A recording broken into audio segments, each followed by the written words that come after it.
ఈరోజు ఎమ్మెల్యేస్ ఇంతమంది రావడానికి కారణం ఏంటి?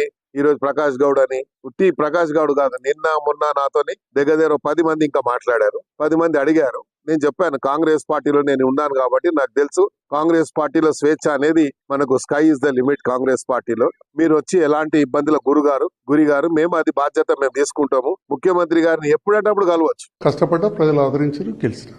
ఇప్పుడు ఆ ప్రజలకు సేవ చేయడానికి కాంగ్రెస్ తోటి కలిసి అభివృద్ధి కోసం కాంగ్రెస్ తోటి కలిసి పనిచేస్తా ఉన్నా.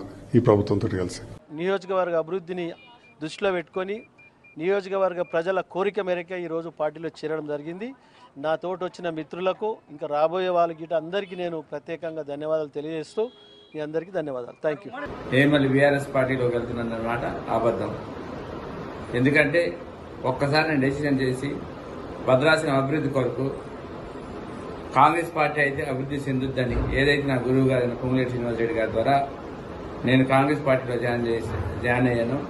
గౌరవ ముఖ్యమంత్రి రేవంత్ రెడ్డి గారి ఆశీస్సులతో మరియు తుమ్మల నాగేశ్వర గారి ఆశీస్సులతో నా గురువు అయిన పొంగులేటి శ్రీనివాస్ రెడ్డి గారి ఆశీస్సులతో డిప్యూటీ సీఎం బట్టి విక్రమార్క ఆశీస్సులతో భద్రాచలం అభివృద్ధి చెందుద్దని ఆశతో వెళ్ళాను.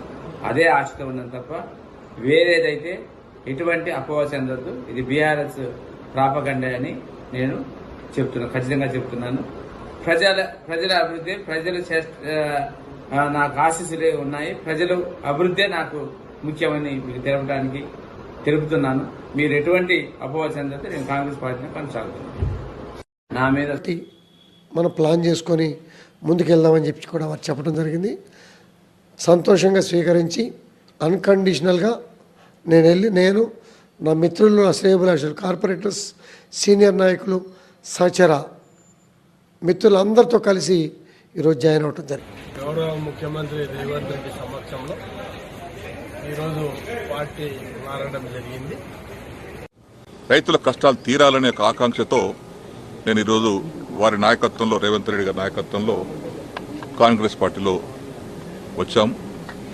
రేవంత్ రెడ్డి గారు స్వయంగా పిలిచి, అన్న మీరు మా పార్టీలోకి రండి,